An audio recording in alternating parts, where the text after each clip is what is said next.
Hello everybody, कैसे हो आप सभी। मैं आपका वापस से स्वागत करता हूं जेई पे जी सीरीज में। आप सभी मेरे को जानते हैं, मैं हूं अर्पित नेमा फ्रॉम फेवरेट लर्निंग प्लेटफॉर्म, जहां पे आप सब पढ़ सकते हो physics, chemistry, maths, biology absolutely for free at learnohub.com।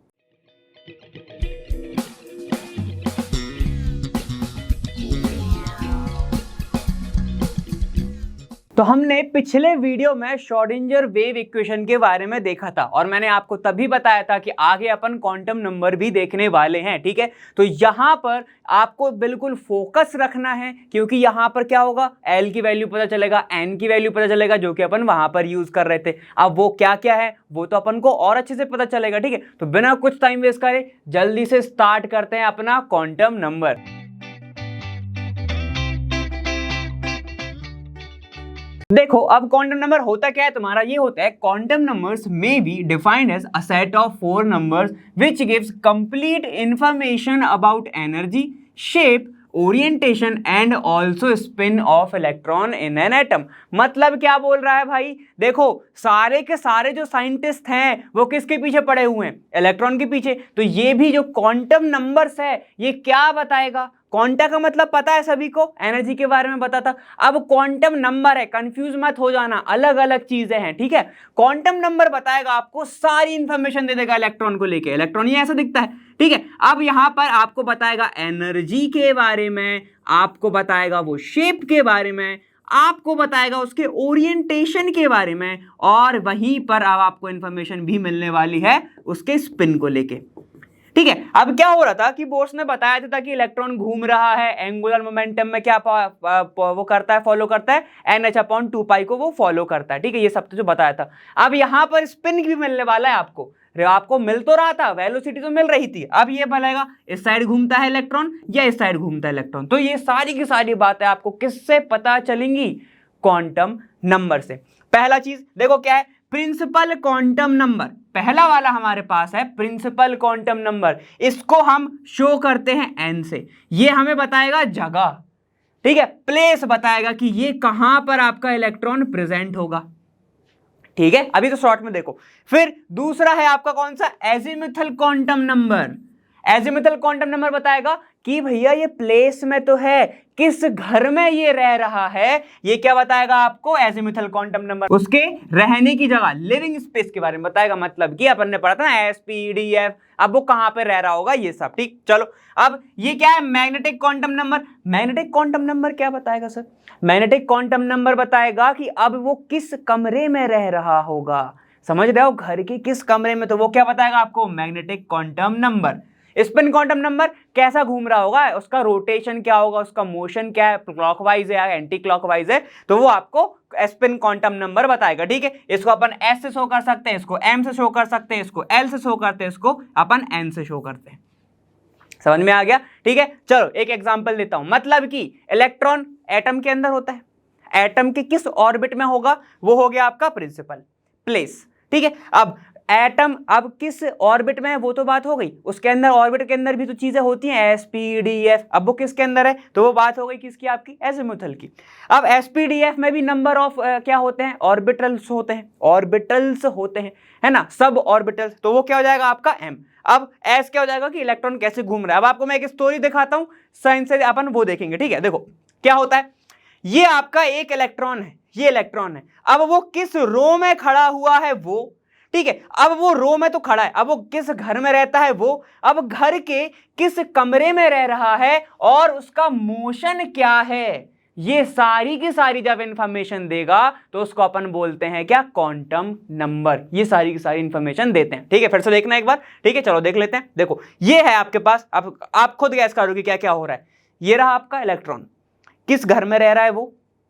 ठीक है, घर अपन ने देखा, किस कमरे में है भाई वो, और फिर उसका मोशन क्या है। ऐसे ट्रैकिंग करते हैं ना सभी लोग, तो यही जो ट्रैकिंग करा आपने, जो ट्रैकिंग के बारे में पढ़ रहे हो, यही तो है क्वांटम नंबर। बहुत इजी लगेगा। चलो अब पढ़ते हैं अपन कौन सा, प्रिंसिपल क्वांटम नंबर। यहां पे प्रिंसिपल क्वांटम नंबर क्या है, देखो principal quantum number tells about the principal energy. ये देखो प्रिंसिपल एनर्जी के बारे में बताएगा। ठीक, और शेल के बारे में बताएगा, प्रिंसिपल एनर्जी के बारे में बताएगा। चलो मतलब और लगाए तो मतलब दोनों लगभग सेम ही है। To which the electron belongs it is denoted by N। ठीक है, क्या समझ में आया? अभी नहीं आया? अभी समझ में आएगा। देखो धीरे धीरे रुको। अब और क्या क्या है इसको बाद में पढ़ते हैं, पहले पहला वाला समझते हैं। ध्यान से देखो, ये रहा आपका एक इलेक्ट्रॉन, देखो मैंने उठाया टाइटेनियम का उठाया, ठीक है। अब मैं इसको कलर चेंज करता हूं, देखो टाइटेनियम का उठाया। अगर मैं बात पढ़ना चाहता हूं ये वाले ऑर्बिट पे जो इलेक्ट्रॉन घूम रहा है, ये वाला दिख रहा है, ये देखो मैं इसको ऐसे ट्रैक कर रहा हूं, दिख रहा है आपको ये वाले इलेक्ट्रॉन के, तो क्या होगा कि यहां पर देखो बहुत सारा, एक एटम है आपके पास, एटम दिख रहा है, एटम के पास क्या होगा, बीच में एक न्यूक्लियस होगा। हाँ जी सर बिल्कुल होगा, दिख रहा है हमें, ये देखो ये क्या है, न्यूक्लियस है। तो यहां पर एक न्यूक्लियस प्रेजेंट दिख रहा है हमें, और आजू बाजू सर्कुलर ऑर्बिट है, सर्कुलर स्पेरिकल, ठीक है। यहां पे क्या है, देखो ऐसा ऑर्बिट प्रेजेंट है, ये एक ऑर्बिट, ये दूसरा ऑर्बिट, ये तीसरा ऑर्बिट, ये चौथा ऑर्बिट, ऐसे मान सकता हूं, ऐसे सही चल रहे हैं। अब इसको ऑर्बिट क्यों बोल रहा हूं, अब तो अब आपको ऑर्बिट का मतलब पता होना चाहिए। ये क्या होता है, स्टेशनरी है ना, और इसको क्या बोलते हैं, ऑर्बिट बोलते हैं। बोर्स ने बताया था हमें, हाँ जी, इसमें इलेक्ट्रॉन रिवॉल्व होता है। हाँ, अब अगर मुझे यहां पर कोई इलेक्ट्रॉन के बारे में पढ़ना है, ठीक है, इलेक्ट्रॉन के बारे में पढ़ना है, तो अब याद रखना कि न्यूक्लियस से, ये न्यूक्लियस है, अब ये सेंटर में नहीं है ना, अब ये न्यूक्लियस से जो पहला वाला ऑर्बिट पड़ेगा उसका जो लेवल होगा n इज इक्वल टू, उसको 1 बोलते हैं, ठीक है। अब न्यूक्लियस से यहां पे सेकंड वाला जो पड़ेगा वो हो जाएगा n इज इक्वल टू 2।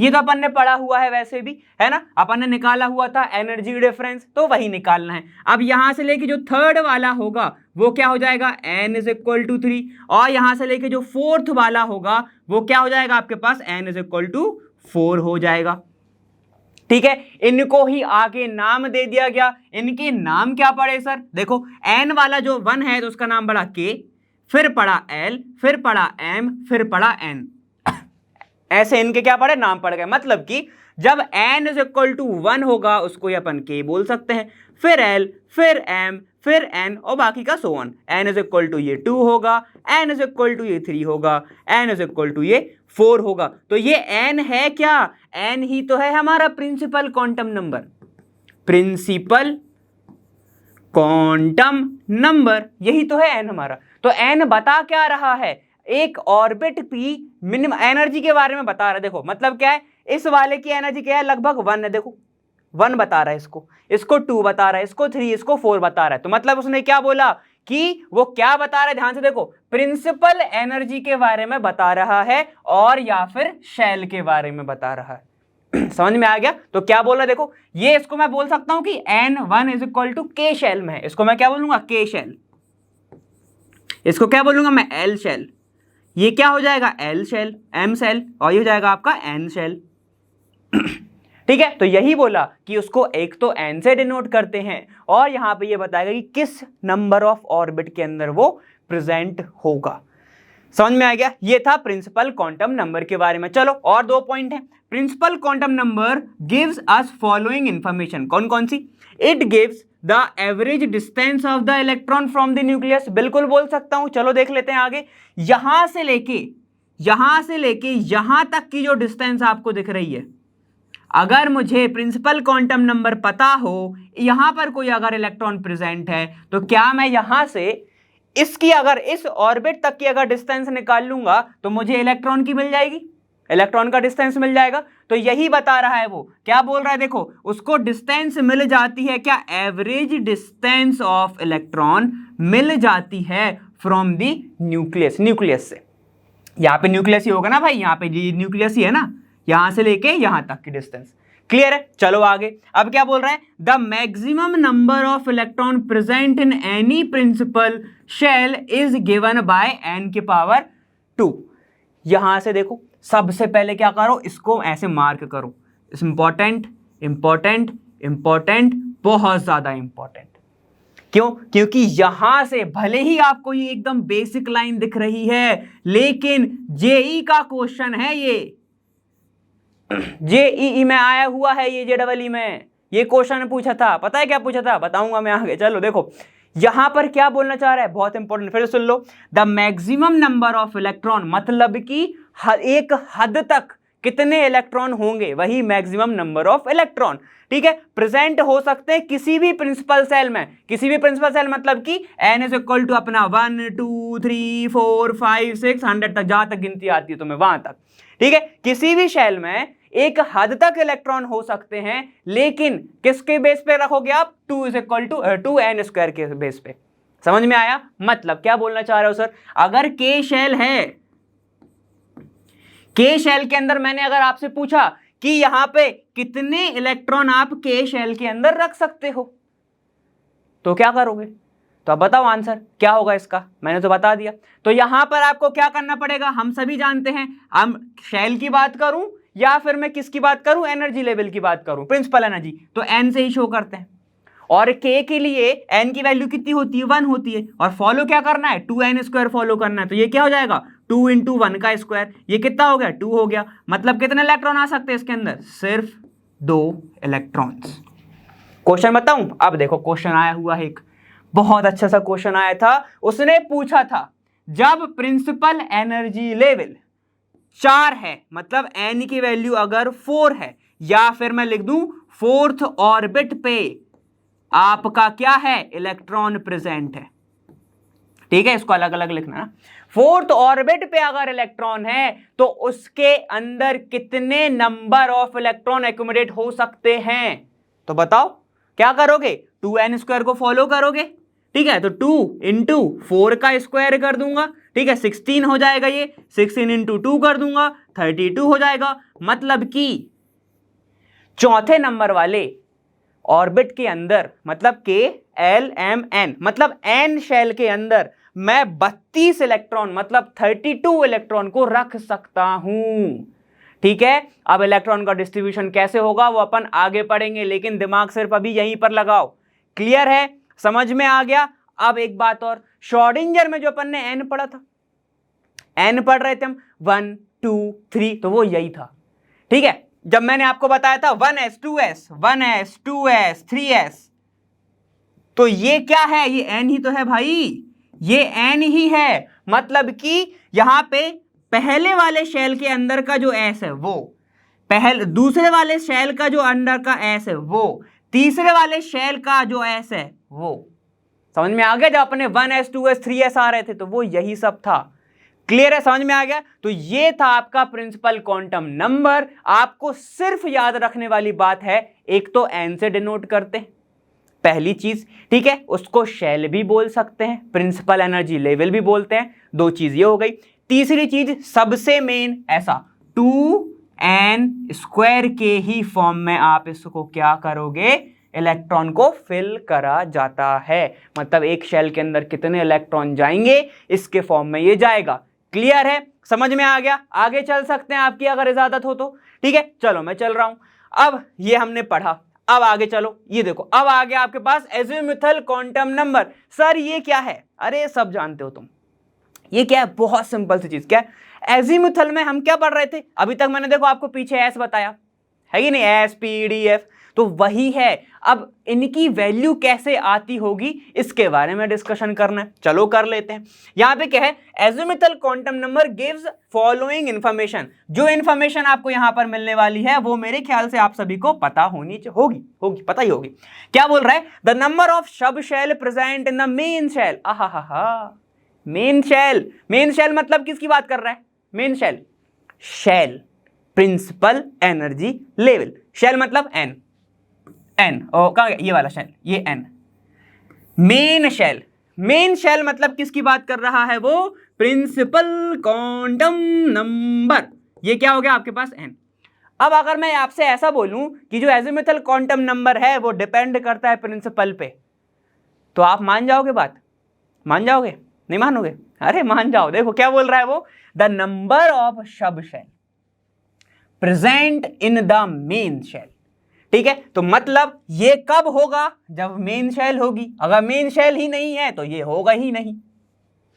समझ गए? ठीक है, तो अब चलो दूसरा पढ़ लेते हैं। अब ये तो अपना आगे का पॉइंट है, आगे का पॉइंट बाद में पढ़ेंगे। ध्यान सुनो, यहां पर जो एजीमुथल क्वांटम नंबर होता है AQN, ऐसे लिख दूं। AQN जो होता है उसका फॉर्मूला होता है n-1। और अब आप समझ गए हो कि हां सर ये डिपेंड करता है किसके ऊपर? प्रिंसिपल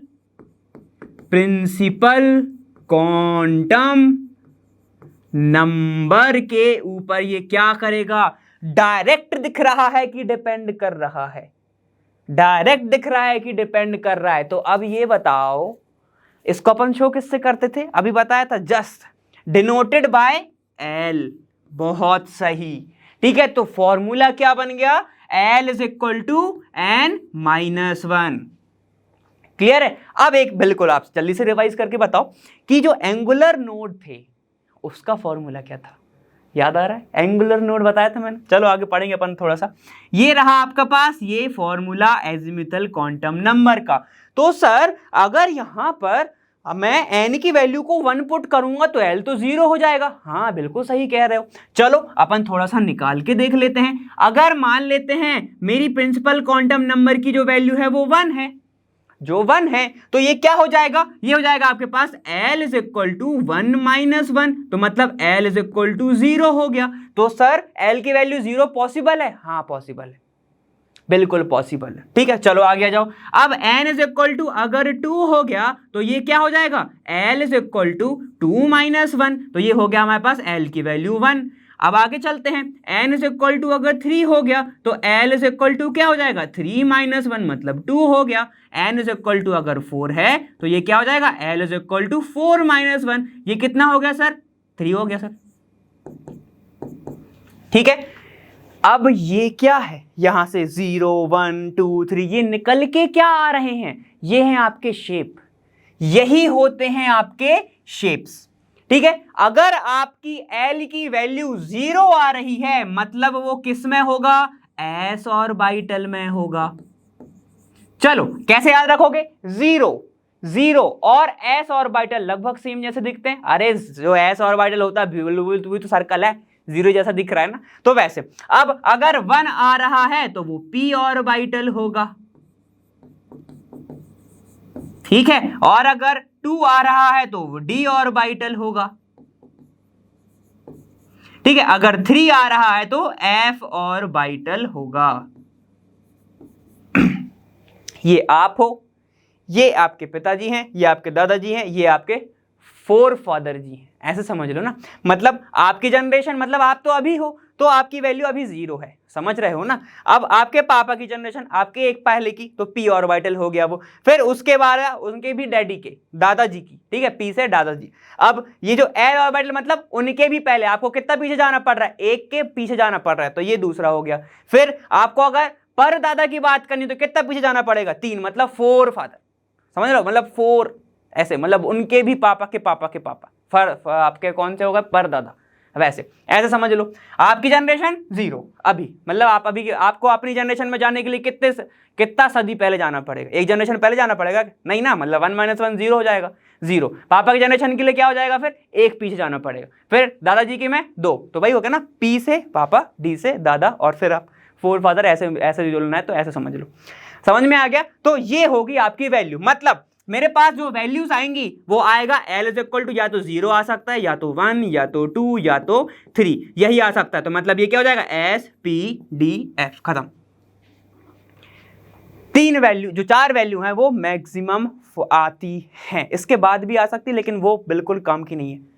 ठीक है, समझ में आएगा। तो ये सारी की सारी आपके लिए मेन है, क्लियर हो गया। ये होता है एजीमुथल क्वांटम नंबर। चलो अब अपन आगे के पॉइंट पढ़ते हैं। चलो अब थोड़ा और आगे देखते हैं। आगे क्या तुम्हारा यहाँ पे, the angular momentum of an electron present in any shell. चलो ये क्या बताता है, ये एंगुलर मोमेंटम ही बताता, मतलब आपको याद क्या रखना है, म्यू इज इक्वल टू ये होता है अंडर रूट l प्लस 1, और जो बाहर होगा वो h अपॉन 2 पाई होगा। इसको मैं क्या लिख सकता हूँ, h नॉट भी लिख सकता हूँ। क्लियर है। तो ये वाला फॉर्मूला आपको थोड़ा सा और याद रखना है। अब ये क्या है, the shape of various sub shell present in within the same principal shell. मतलब ये तो अपन ने अभी पढ़ा, ये जो शेल है, ठीक है, जो शेल के अंदर अगर कोई भी सेल प्रेजेंट है उसको सब शेल बोल सकते हैं। तो ये क्या है आपका एस पी डी एफ जो है वो आपके सब शेल ही है। मतलब अपन पढ़ते थे ना, एटम के अंदर की जो चीजें हैं, इलेक्ट्रॉन प्रोटॉन न्यूट्रॉन, उसको अपन सब एटॉमिक पार्टिकल भी तो बोलते हैं। तो मतलब किसी भी चीज के अंदर अगर प्रेजेंट है तो उसको मैं क्या बोल सकता हूं, सब एटॉमिक, सब लग जाता है आगे। क्लियर है। चलो अब इसको लेको फिर आगे चलते हैं। चलिए अब अपन ने क्या क्या चीजें पढ़ ली है। यहां पर अपन ने पढ़ रहा है प्रिंसिपल क्वांटम नंबर n, फिर पढ़ा एजीमुथल क्वांटम नंबर मतलब n-1, है ना। फिर उसके साथ मैंने आपको एक और फॉर्मूला बताया हुआ अंडर रूट l इज अपना क्या होता है म्यू, मतलब एंगुलर मोमेंटम, एंगुलर मोमेंट की बात चल रही है, ठीक है। Angular moment is equal to क्या हो जाएगा, n √n + 1, मतलब l √l + 1 वही होता है, ठीक है। चलो अब आगे जाओ, द मैग्नेटिक क्वांटम नंबर की बात करनी है। Determines the number of preferred orientation of the electron present in sub shell, ठीक है। अब यहां पे देखो, यहां पर मेन शेल का काम खत्म हो गया, मेन शेल का काम खत्म हो गया, अब बात चल रही है सब शेल की। मतलब अब मैं क्या बोल सकता हूं कि ये वाला क्वांटम नंबर सब शेल के ऊपर डिपेंड कर रहा है, ठीक है। तो देखो ऐसे लिख सकता हूं क्या मैं कि जो आपका मैग्नेटिक क्वांटम नंबर है वो क्या कर रहा है, एजिमुथल क्वांटम नंबर के ऊपर डिपेंड कर रहा है, और एजिमुथल क्वांटम नंबर डिपेंड करता है प्रिंसिपल क्वांटम नंबर पे। मतलब अगर एक भी चीज छूट गई तीनों में से तो पूरा का पूरा क्वेश्चन गया, है ना, समझ पा रहे हो। तो ये सारी की सारी चीजें हैं। तो magnetic quantum number, azimuthal quantum number, ये तो इसको शो करते हैं n से, इसको शो करते हैं l से, और इसको अपन शो करेंगे अभी m से, ठीक है। ये क्या होता है, मैग्नेटिक क्वांटम नंबर वो बताता है कि आपका ओरिएंटेशन क्या है इलेक्ट्रॉन का, जो कि जिस भी सब शेल के अंदर प्रेजेंट है। सब शेल कौन कौन सी थी, या तो s था, या तो p था, या तो आपका d था, या तो आपका f होगा, ठीक है। ये सारी की सारी सब शेल हैं। अब इलेक्ट्रॉन जो है इसमें कौन सा ओरिएंटेशन, किस ओरिएंटेशन में घूम रहा होगा, ये सारी की सारी बातें हमें करनी है। चलो कर लेते हैं। अब यहां पर इसका फॉर्मूला याद रख लें, मैग्नेटिक क्वांटम नंबर का फॉर्मूला क्या होता है, वो होता है 2l + 1। अब हमें डायरेक्ट साफ साफ बिल्कुल दिख रहा है कि ये डिपेंड कर रहा है किसके ऊपर, एजीम्यूथल क्वांटम नंबर के ऊपर डायरेक्ट डिपेंड कर रहा है। 2l + 1 है इसका फॉर्मूला, क्या है, 2l + 1। बिल्कुल एक बार लिख दो चैट में सब, 2l + 1 होता है क्या, मैग्नेटिक क्वांटम नंबर, ठीक है। ठीक है सर, अगर सर इसकी वैल्यू 0 हो गई तो क्या मैग्नेटिक क्वांटम नंबर 0 हो सकता है, बताओ। मैग्नेटिक क्वांटम नंबर 0 हो सकता है क्या, बिल्कुल नहीं होगा। क्यों, प्लस में लगा है ना 1, ठीक है। तो चलो अपन इसकी वैल्यू निकाल लेते हैं। अगर आपका l = 0 है तो मैग्नेटिक क्वांटम नंबर देखो क्या हो जाएगा, मैग्नेटिक क्वांटम नंबर हो जाएगा आपका = 1। मतलब क्या होगा, ये ऐसा हो जाएगा ना, 2 × 0 + 1 ऐसा हो जाएगा। चलो आगे चलो, अगर l की वैल्यू 1 है तो मैग्नेटिक क्वांटम नंबर देखो कितना हो जाएगा, ये हो जाएगा आपके पास 2 × 1 + 1, कितना हो गया, 2 और 1 3, तो ये हो जाएगा आपके पास 3। चलिए अब l = अगर आपके पास 2 है तो ये कितना हो जाएगा, 2 × 2 + 1, मतलब कितना, 5, है ना। अब अगर आपके पास l = क्या है, 3 है, तो ये कितना हो जाएगा भाई, ये हो जाएगा आपके पास, ये कितना होगा देखो, 3 × 2 मतलब 6, 6 + 1 मतलब 7, ऐसा, ठीक है। ये सारी की सारी चीजें हो जाएंगी। मतलब क्या है इसका, इसका मतलब क्या है, इसका मतलब है कि यहां पर ये जो कौन सा ऑर्बिटल है, ये s है, ये p है, ये आपका क्या है, d है, ये आपका f है। मतलब s के पास एक ही ओरिएंटेशन है, ठीक है। क्यों, s तो स्पेयर होता है, ये देखो इसके पास कोई भी ओरिएंटेशन नहीं है, ठीक है। 1s दिख रहा है, 2s दिख रहा है आपको, ठीक। चलो आगे जाओ। अब अपन बात करते हैं l = 1, मतलब क्या हो रहा है, 3, और l = 1 किसकी वैल्यू होती है, p की। तो p के पास कितने ओरिएंटेशन है, 3 है। देखो क्या क्या है, एक तो p1, या फिर मैं इसको px लिख सकता हूं, py pz, p1 क्या हो जाएगा आपके पास, px py pz, ठीक है। चलो अब आपके पास l = 2, मतलब d की बात चल रही है, तो ये हो जाएगा, ठीक है। और f = 3 है, मतलब आपके पास 7 ओरिएंटेशन प्रेजेंट है। अब एक बात याद रखना, दूसरी चीज इंपॉर्टेंट सी, m को हम शो ऐसे भी कर सकते हैं क्या, -l to l, मतलब अगर ओरिएंटेशन परफेक्ट निकालना है तो मैं क्या लिख सकता हूं, देखो s के लिए क्या है, इसकी तो एक ही है, मतलब इसकी जो वैल्यू आएगी वो 0 आएगी, क्योंकि एक्सेस नहीं है ना उसके पास, बोल सकता हूं ना कि एक्सेस है ही नहीं उसके पास। चलो आगे चलते हैं। अगर p की बात करूंगा मैं, तो p का जो वैल्यू आ रहा है वो 3 आ रहा है, तो इसका -l से l तक उसकी वैल्यू क्या आएगी भाई, ये जाएगा आपके पास -1 0 और +1, तीन ही वैल्यू पॉसिबल है।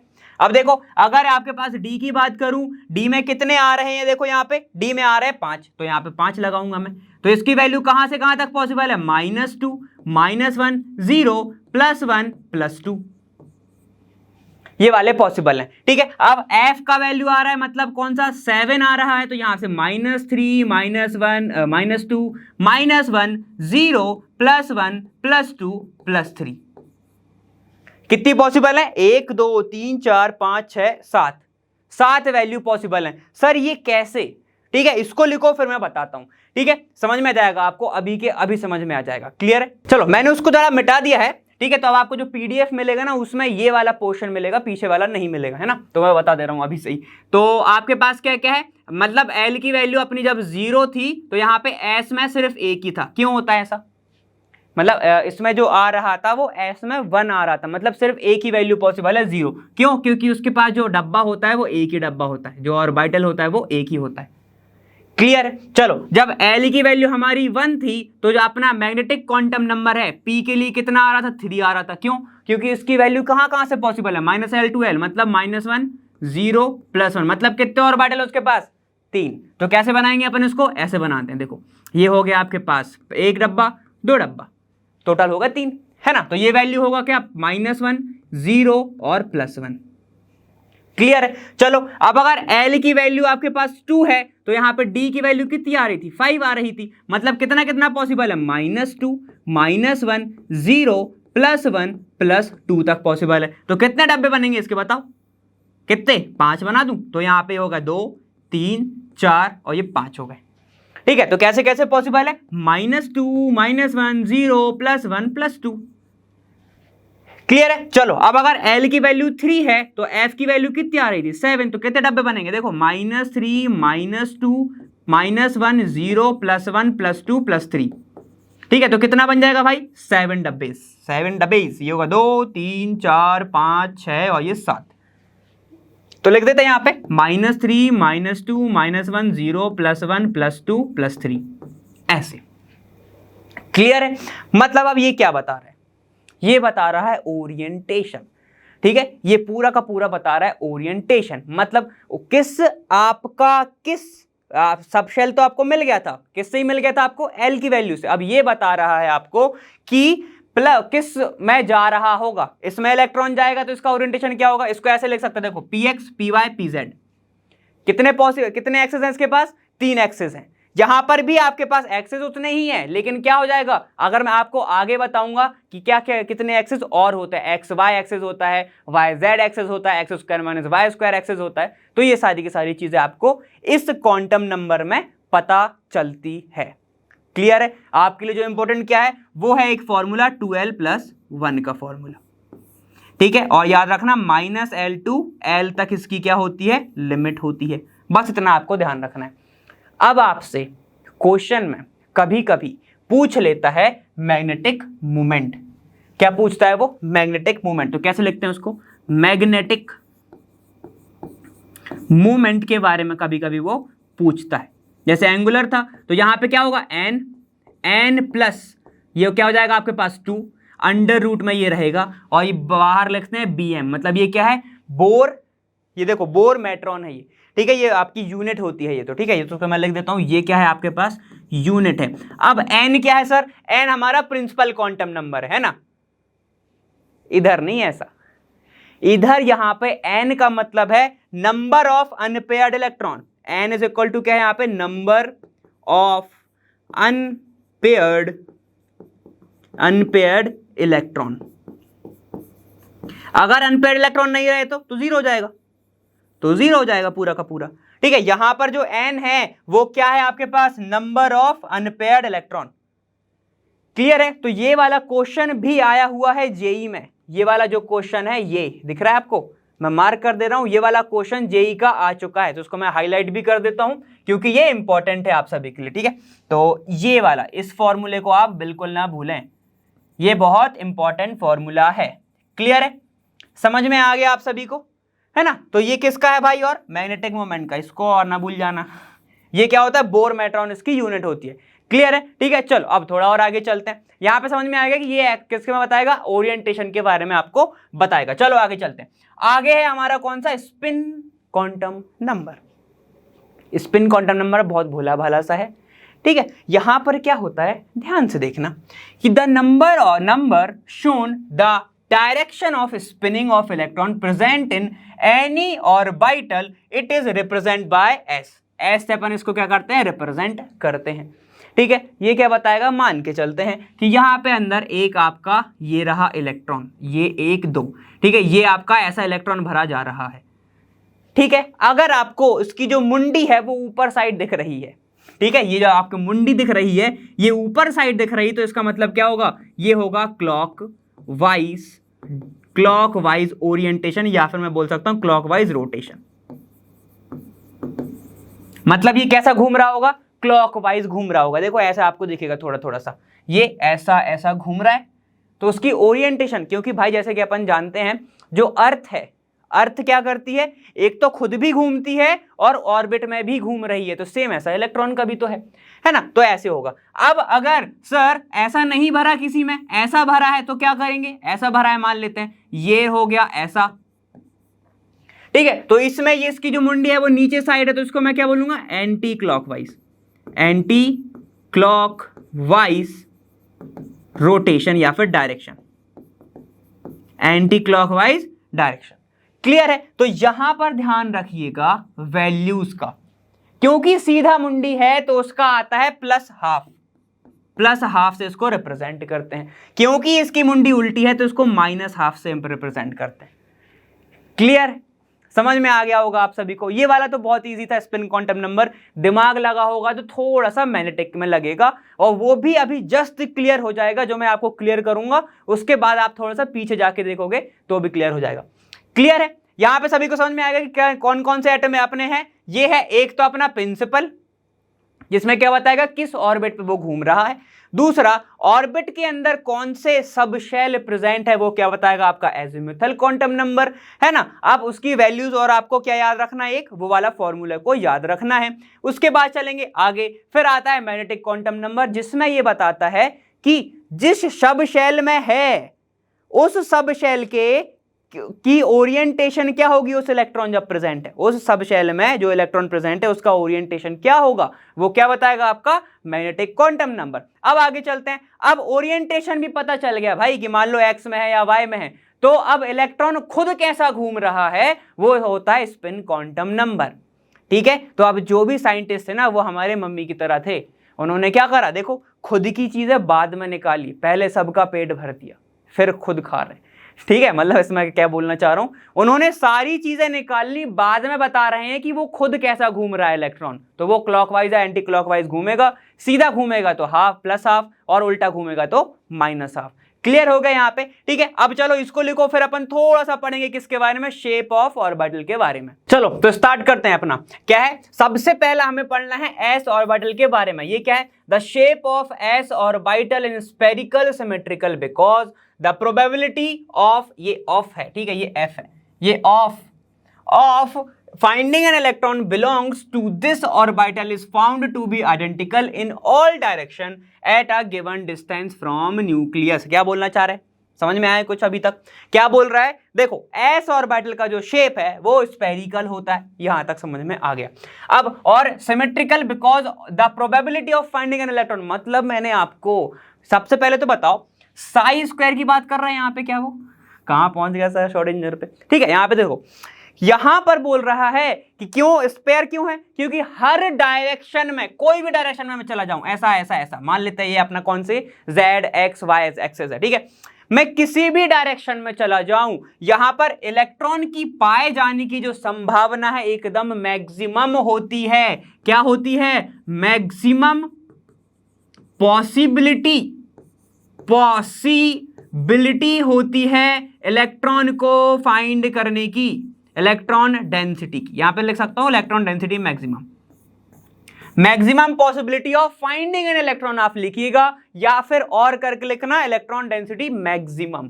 ठीक है, चलो तो यहां पे क्या बोलना चाह रहा हूं कि देखो एक तो स्पेयर होगा और हर डायरेक्शन हर डायरेक्शन में इलेक्ट्रॉन की पाए जाने की जो संभावना है वो सबसे ज्यादा होगी। इसी रीजन से, सिर्फ इसी रीजन से हमारा जो ग्राफ है साई स्क्वायर का वो ऊपर से चालू होता था। सबको याद है या नहीं याद है?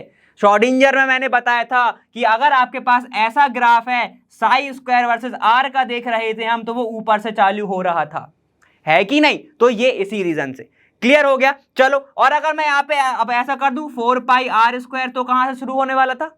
अब फंस जाओगे, नीचे से, ऊपर से मत चला देना, ठीक है? सिर्फ एक ऐसा ही क्वेश्चन पूछा था, पता है जेई में, अब वो मैं PYQ में लूंगा, ठीक है? मगर ऐसी क्वेश्चन पूछा था कि एस का कौन सा होगा, उन्होंने क्या करा था, बस एक ही जो ऐसे बना दिया था और बाकी का सब जो है ऐसे बना दिए थे, है ना? यहां से चालू कर दी था उन्होंने ओरिजिन से। तो जिसको थोड़ा सा लॉजिक पता होगा ना, इतना सा, तो वो नीचे वाला डायरेक्ट ऐसे टिक करके 4 नंबर ले जाता।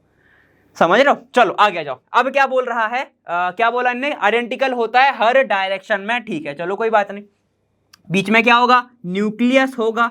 अब हमें दिख रहा है 1s। अब क्या आपको कहीं पे भी आपको इलेक्ट्रॉन डेंसिटी कम दिख रही है? नहीं दिख रही है। सिर्फ इसी रीजन से यहां पर 1s के अंदर कोई भी नोड नहीं होता। क्या होता है ये? जीरो नोडल होता है। 0 नोड्स होते हैं इसके अंदर, ठीक है? नोड मतलब अब तो आपको पता ही चुका हूं मैं, फिर से समझ लो जिसको नहीं पता है, जो नए आए हैं। नोड वो होता है जहां पर 0 होती है क्या? Electron density.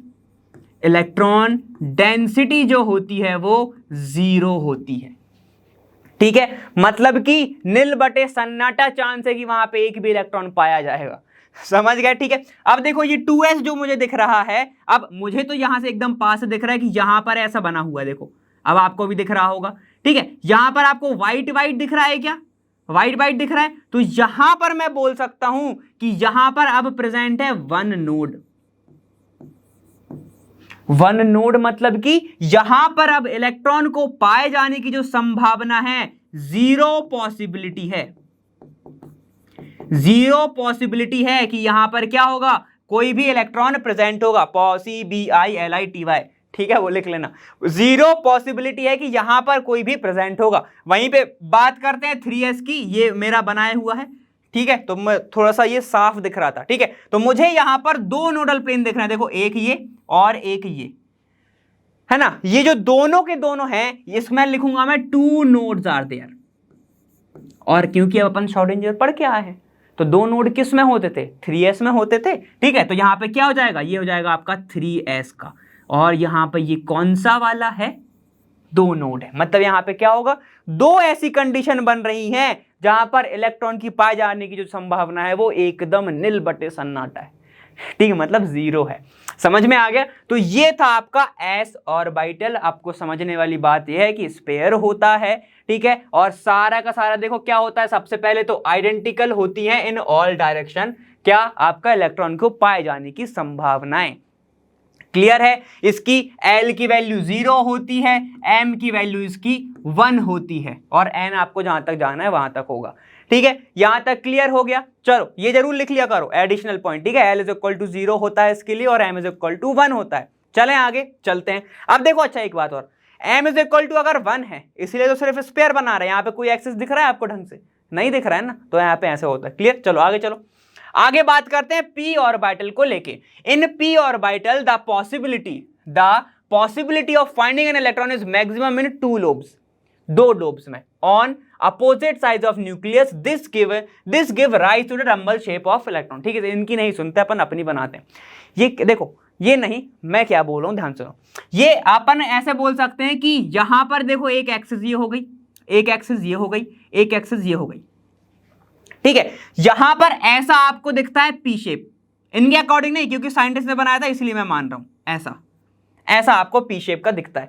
मतलब ये जो आपको एक पॉइंट दिख रहा है, अभी मैं हटा रहा हूं ये एक्सिस, ये पॉइंट आपको जो दिख रहा है, ये वाला पॉइंट देखो, ये यहां पर दोनों के दोनों ऐसा दिख रहा है ना कि बिल्कुल मुड़े हुए हैं, 0 ही है ना? मतलब यहां पर क्या होगा? ये होगा एक नोड, ये होगा क्या? एक नोड। लग रहा है ना एकदम मुड़े हुए हैं, यहां पर कुछ भी चीज प्रेजेंट नहीं होगी। और ये जो रहेगा अपोजिट साइड ऑफ 2 लोब्स, यहां पर इलेक्ट्रॉन डेंसिटी क्या रहेगी? सबसे ज्यादा रहेगी। तो मैं लिखूंगा मैक्सिमम इलेक्ट्रॉन डेंसिटी कहां पर रहेगी?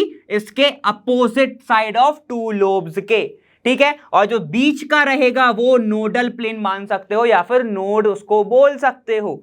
क्लियर है? अब मुझे आपको बताने की जरूरत नहीं है कि नोड आपके टू टाइप के होते हैं, रेडियल और एंगुलर। फॉर्मूला आपको पता है, एंगुलर का क्या होता है? सेम एजिमुथल जैसा, और n-l-1 कर दोगे तो रेडियल आ जाएगा। चलो, ये होता है आपका क्या? P orbital.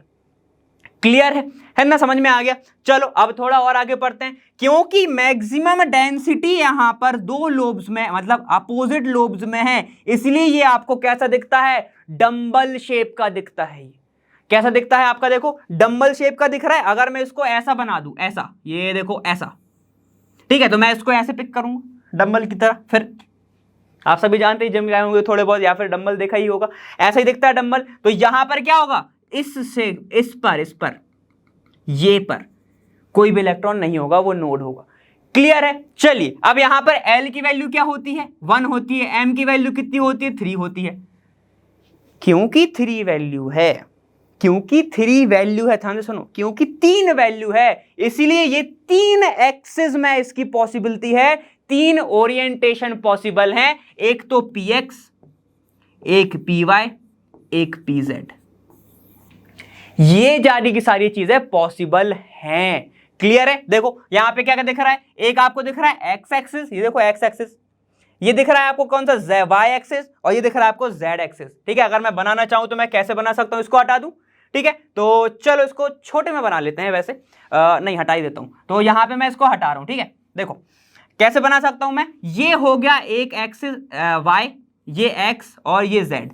तो अगर एक की बात करूं, ये हो जाएगा आपके पास पी वाई, ये हो गया पी वाई, ठीक है। अगर मैं यहां पे ऐसा बनाऊं, ये हो गया आपके पास अब कौन सा? X axis. तो देखो ऐसा बनेगा, ये बन जाएगा आपका कौन सा? X P x. P Z कैसा बनेगा? बिल्कुल इसके अलोंग बना दो आप, जेड के अलोंग, तो ऐसा बन जाएगा। देखो ये बन जाएगा आपके पास जेड का ऐसा, ठीक है, ये रहेगा आपका ऐसा। तो ये क्या हो गया? ये हो गया आपके पास जेड एक्सिस, तो ये हो जाएगा आपके पास पी जेड। मतलब कि यहां पर 3 ओरिएंटेशन पॉसिबल है जहां पर इलेक्ट्रॉन की पाए जाने की संभावना ज्यादा है, या तो px, या तो py, या तो pz। ठीक है, देखो यहां पे भी तो हो सकता है, यहां पे भी तो उसका डंबल शेप का अपोजिट आ रहा है। देखो अपोजिट लोब आ रहा है, यहां पर भी आ रहा है, ठीक है, सेम यहां पे आ रहा है, यहां पे भी आ रहा है, यहां पे आ रहा है, यहां पे भी आ रहा है। सर यहां पे तो दोनों एक्सिस दिख रहे हैं, यहां पे नहीं दिख रहा है। अरे इसको नीचे तक कर लो ना, इसको भी आप थोड़ा आगे तक बढ़ा लो, एक्सिस तो आगे तक जा सकती है ना, ठीक है। तो यहां पे तीनों चीजें हैं। अब बात एक और चीज, px, py और pz, ये तीनों के तीनों क्या होते हैं? आइडेंटिकल होते हैं, आइडेंटिकल होते हैं। बस आपको ये थोड़ा सा याद रखना है। अब इसको मैं थोड़ा साफ करके सुथरा सुथरा बना देता हूं, मतलब साफ सुथरा। तो ये L की वैल्यू, यहाँ पे M की वैल्यू कितनी पॉसिबल है? 3, और L की वैल्यू कितनी पॉसिबल है? 1। यहाँ पे 3 कौन कौन सी पॉसिबल है? -1, 0 और +1, ठीक है। मतलब px, py, pz, क्योंकि तीनों ऑर्बिटल होते हैं। सबकी वैल्यू नहीं लिखी है मैंने, ठीक है। देखो सारी की सारी जो वैल्यू है ना, हम ये नहीं बोल सकते, एकदम कंफर्म नहीं बोल सकते कि py ही 0 होगा, pz ही ऐसा होगा, प्लस माइनस ऐसे, ठीक है। तो याद रखना, यहाँ पर डायरेक्ट आ जाए, ये चीजें आ जाए तो बिल्कुल आप सीधे उठ के मत बोल देना कि नहीं इसकी ही वैल्यू ये माइनस प्लस है, ठीक है। चलो आगे जाओ। तो ये हो गया p ऑर्बिटल के बारे में। s स्पेयर था, p डंबल है।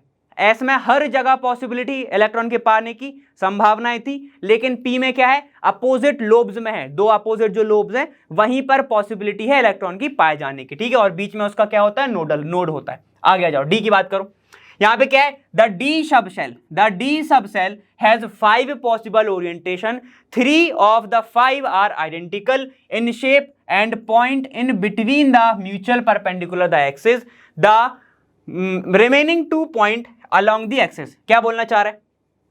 देखो यहां पे बाकी के जो 2 आपको हैं कौन कौन से? ये जो डी और आपको जो ई दिख रहा है, ये वाला ई दिख रहा है, ये क्या है? अलोंग द एक्सिस है। देखो ये जेड के एक्सिस अलोंग आ रहा है, और ये क्या आ रहा है? देखो एक्स स्क्वायर वाई स्क्वायर, मैंने बताया था। चलो इसको मैं बना के दिखाता हूं, ये ऐसा है, ठीक है। ये रहा आपके पास ऐसा, तो जो आपका एक्स स्क्वायर वाई स्क्वायर है वो ऐसा बना रहा है। ये क्या होता है? डबल डंबल शेप होता है। कैसा दिखता है आपको? ये डबल डंबल शेप दिखता है। अब देखो ये हो गया अगर आपका एक्स एक्सिस, ये हो गया अगर आपका वाई एक्सिस, तो मैं क्या लिख सकता हूं कि ये जो आपके दोनों के दोनों लोब्स हैं ये D X square minus Y square पर प्रेजेंट है। तो यही तो बोल रहा है कि 5 इसके पास क्या पॉसिबिलिटी है, नंबर पॉसिबल है। क्यों? क्योंकि एल की वैल्यू कितनी होती है, यहां पर 2 होती है, और फिर एम कितना आएगा, 5 आ जाएगा, मतलब -2 -1 0 +1 +2, 5 वैल्यू पॉसिबल है। ठीक है, मतलब वो किस में हो सकता है, dx, देखो कौन किस में हो सकता है, dxy में हो सकता है, dxz में हो सकता है, dyz में हो सकता है, या फिर dx square minus Y square, या फिर dz किस में हो सकता है, स्क्वायर में हो सकता है। ये ओरिएंटेशन इसकी पॉसिबल है। क्लियर है ना। तो अब देखो यहां पर ये क्या बोलता है, dx स्क्वायर और dz स्क्वायर, मतलब z स्क्वायर का कैसा बनेगा, सिर्फ z के ऊपर लोब्स होंगे दोनों के दोनों, ये जो दोनों लोब्स होंगे वो z के ऊपर ही होंगे, है ना। तो इसको मैं क्या बोलूंगा, ये क्या है, along the axis, along the axis है, और बाकी के क्या है, परपेंडिकुलर टू द एक्सिस। देखो क्या लिख रहा है यहां पर, 5 हैं, 3 जिसमें से क्या है, आइडेंटिकल है शेप में। देखो ये पूरे के पूरे आइडेंटिकल दिख रहे हैं। क्यों दिख रहे हैं आइडेंटिकल, ये बताओ। क्योंकि एक तो एक्स वाई के बीच में है, एक एक्स जेड के बीच में है, और एक वाई जेड के बीच में। ठीक है, मतलब क्या हो रहा है, y और z के बीच वाला जो पार्ट है वहां पर 2 लोब ऐसे निकले हुए हैं, x और y के बीच का जो पार्ट है उसमें 2 निकले हुए हैं। ठीक है, तो तभी आपको क्या दिख रहा है, ये सारे के सारे आइडेंटिकल दिख रहे हैं। क्यों? क्योंकि मैं बोल सकता हूं लगभग खाली स्पेस में प्रेजेंट है, अलोंग द एक्सिस नहीं है, खाली स्पेस में। अलोंग द एक्सिस में सिर्फ 2 हैं, X square minus Y square और डी जेड स्क्वायर। क्लियर है, समझ में आ गया। तो सिर्फ इतना ही समझने वाली बातें हैं। अब सुनो, अब ध्यान से सुनो। अब ये क्या है, -2 -1 0, मतलब डब्बे कितने होंगे, जितने आपको m की वैल्यू दिख रही हैं उतने डब्बे होंगे, और डब्बे को क्या बोलते हैं, ऑर्बिटल बोलते हैं। और एक डब्बे के अंदर 2 इलेक्ट्रॉन ही आप भर सकते हो, ये एडिशनल पॉइंट है ना। तो चलो थोड़ा सा अपन आगे चलते हैं। अब एक प्रॉब्लम आई हुई थी जो कि बहुत अच्छी प्रॉब्लम है, लेकिन ये आपकी जो प्रॉब्लम है ये है किससे रिलेटेड, श्रोडिंगर वेव इक्वेशन से लेके।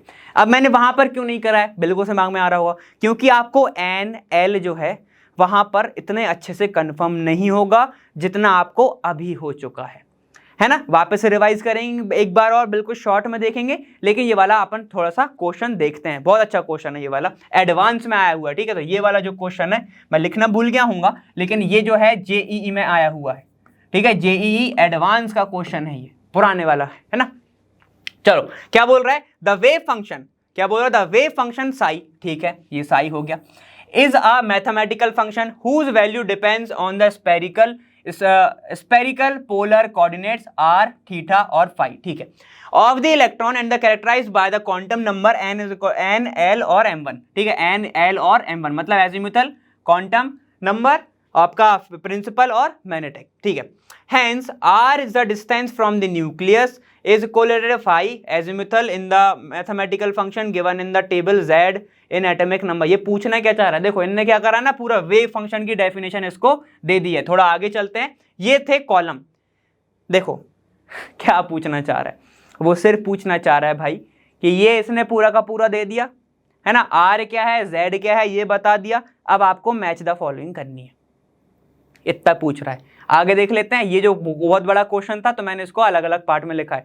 ऑप्शन दिया गया है for hydrogen the only correct combination is. अब हाइड्रोजन के लिए सबसे मतलब करेक्ट कॉम्बिनेशन कौन सा होगा ये बताना है। तो चलो देख लेते हैं, यहाँ पे क्या है, सबसे पहला दिया है 1 1s, मतलब क्या है, देखो ये है आपके पास ऐसा 1, ये 1s, और फिर इसका 1 मतलब ये वाला साई प्रोपोर्शनल है n Z upon a naught के, तो अपन इसको लिख लेते हैं थोड़ा सा। ठीक है, चलो तो ये बोल रहा है पहला वाला कॉम्बिनेशन जैसा दिख रहा है मुझे, ये दिख रहा है 1s जो कि किसके प्रोपोर्शनल है, देखो साई, तो मैं लिखूंगा इसको साई।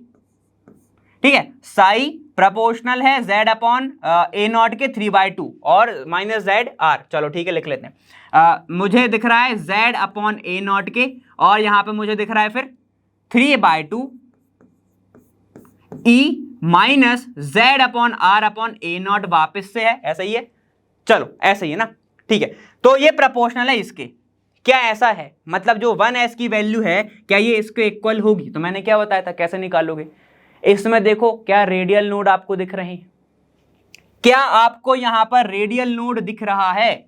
बताओ रेडियल नोड कितना दिखता है, सिर्फ इसमें दिखेगा। क्या आपके पास आर की वैल्यू दिख रही है? ये तो कांस्टेंट हो गया, ये कांस्टेंट हो गया। आर की वैल्यू यहां पे दिख रही है क्या? ओपन आर है, ओपन आर होता तो एल की वैल्यू मिल जाती, नहीं है तो ये जीरो हो गया। और अगर एल की वैल्यू जीरो हो गई तो n minus l minus one.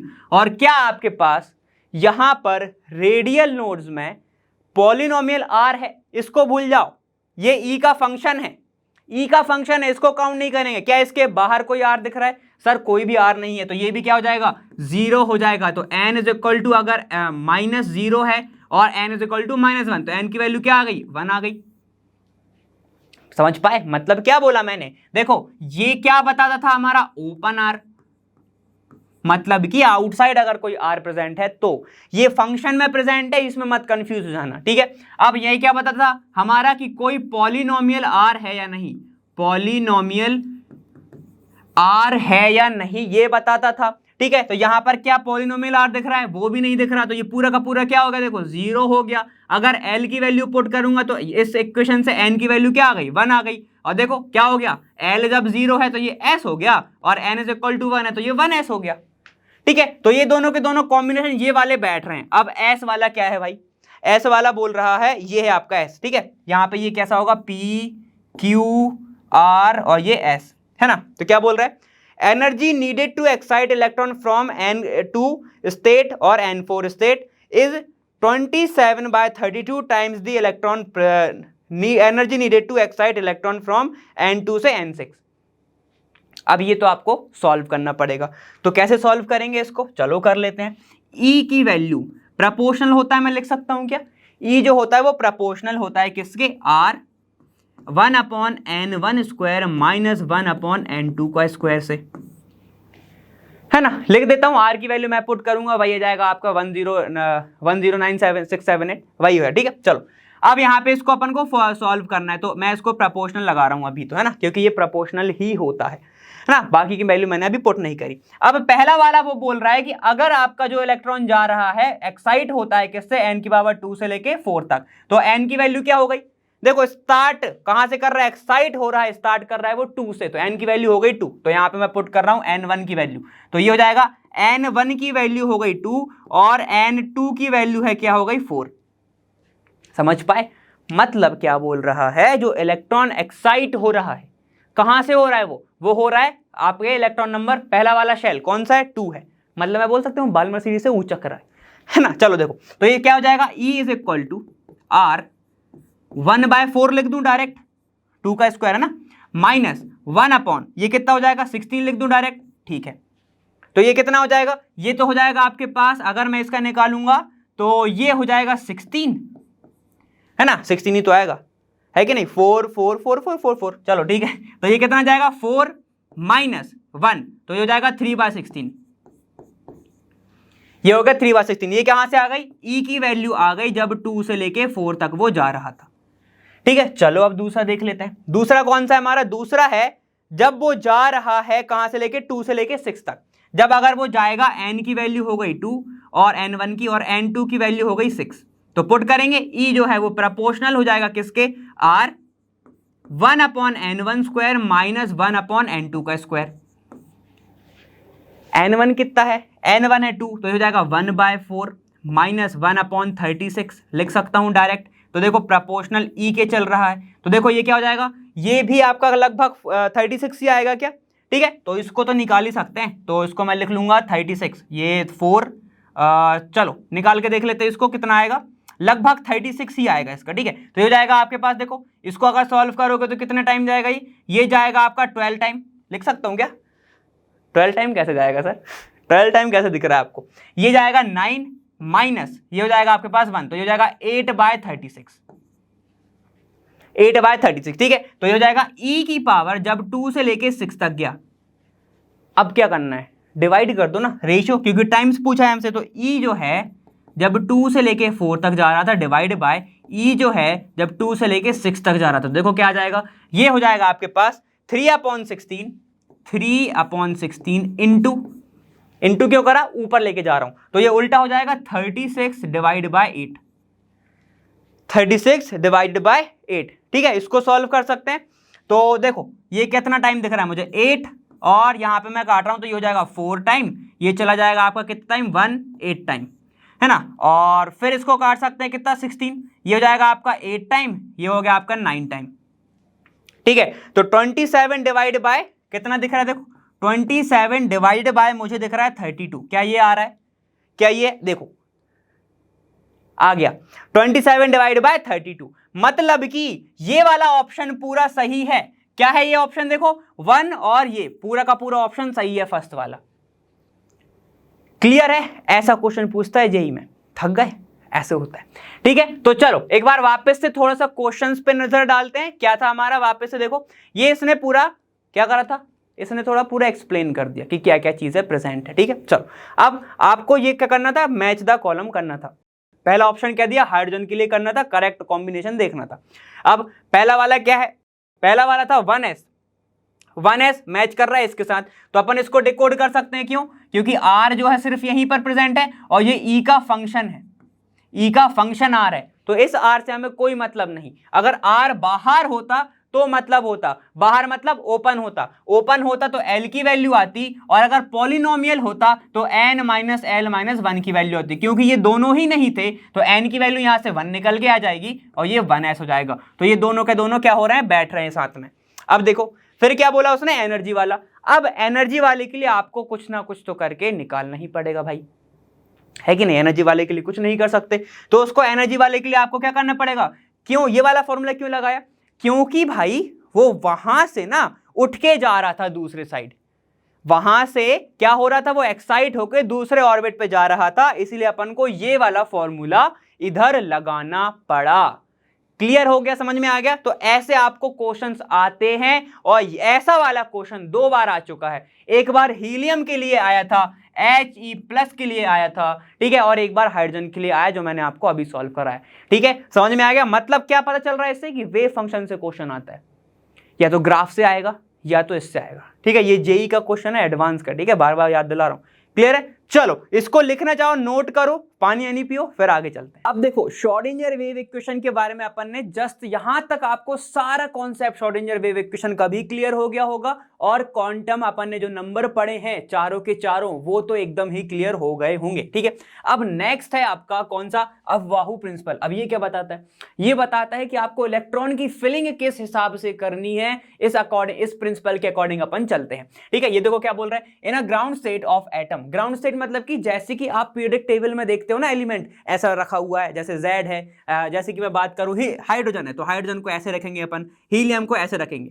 ठीक है, इसके ऊपर कोई चार्जेस नहीं है, इन्होंने कोई इलेक्ट्रॉन लूज नहीं करा है, कोई गेन नहीं करा है, तो वो आपका ग्राउंड स्टेट। ठीक है, चलो अब मतलब क्या, एक चीज और, अगर मैं यहां पे कोई मान लेता हूं, ऐसे अपन ने पढ़े थे हाइड्रोजन स्पेक्ट्रम में, कोई इलेक्ट्रॉन यहां से जंप करके यहां चला जाए, ठीक है, तो ये क्या होगी, इसकी एक्साइटेशन स्टेट होगी। मैंने बताया था आपको n+1 कर देना सीधा सीधा, तो आपका वो हो जाएगा second excited state, third excited state, तो वो सब। ठीक, अब ये क्या बोल रहा है, in ground state of atom the orbital are filled in order of their increasing energy.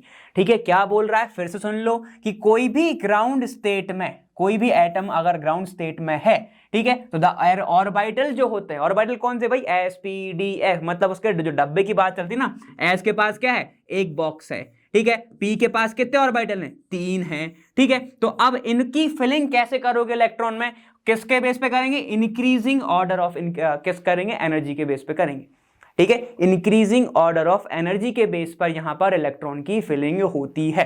Clear है, चलो और क्या है, एक और डेफिनेशन है, electron first occupy the lowest energy orbital available to them and enter into higher energy orbital only after the lower energy orbital are filled।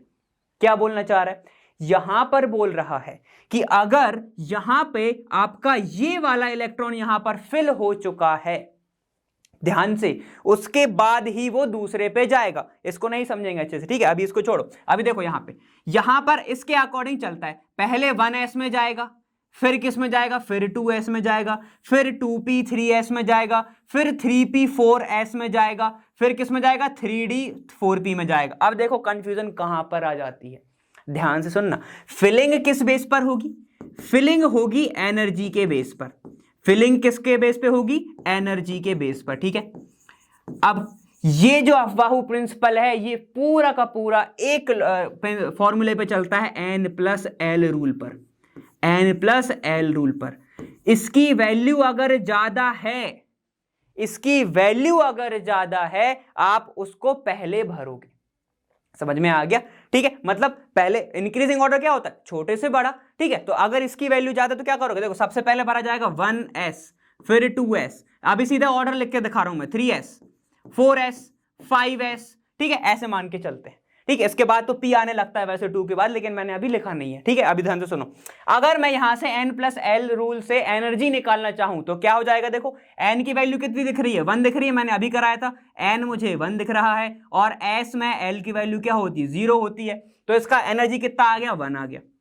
1 + 0 1 ही होगा, है ना। यहां पे क्या हो जाएगा, फिर देखो 2 दिख रहा है और ये 0 दिख रहा है, तो ये 2 हो गया, ये 3 हो गया, ये 4 हो गया, ये 5 हो गया, ठीक है। तो अब मुझे क्या पता चल रहा है, पहले 1s जाएगा, फिर 2s, फिर 3s, फिर 4s, फिर 5s, ठीक है। ऐसे आप क्या भरोगे, अपने इलेक्ट्रॉन भरोगे, ठीक है, ऐसे ही होता है। अब कंफ्यूजन कहां पर होती है वो बताता हूं, देखो ध्यान से, यहां पर ध्यान से देखते रहना। ऐसा है 1s है, फिर आता है आपका 2s, फिर 2p आता है, फिर आता है 3s 3p 3d, फिर आता है आपका 4s 4p 4d, ठीक है, ऐसे आएगा, है ना। फिर 4f आएगा, उसको छोड़ो, अभी 4f को अपन नहीं पढ़ेंगे, 4f चलो लिख लेते हैं, 5s 5p, और फिर ऐसे ऐसे बढ़ते रहेगा।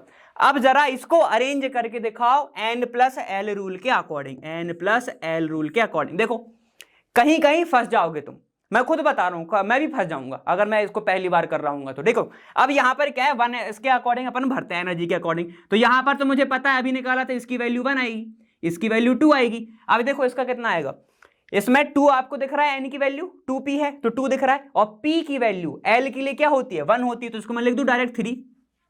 समझ पाए मैंने क्या बोला, ठीक है। देखो फिर से लिख देता हूं, यहाँ पे l जो होता है 0 s के लिए, 1 होता है p के लिए, 2 होता है d के लिए, 3 होता है f के लिए, है कि नहीं, ठीक है। अब देखो यहाँ पर 3, ये 2 + 1 हो गया, p 3 हो गया, ठीक है। अब इसकी बात करो, ये कितना हो जाएगा, देखो 3 + 0 ये हो गया 3।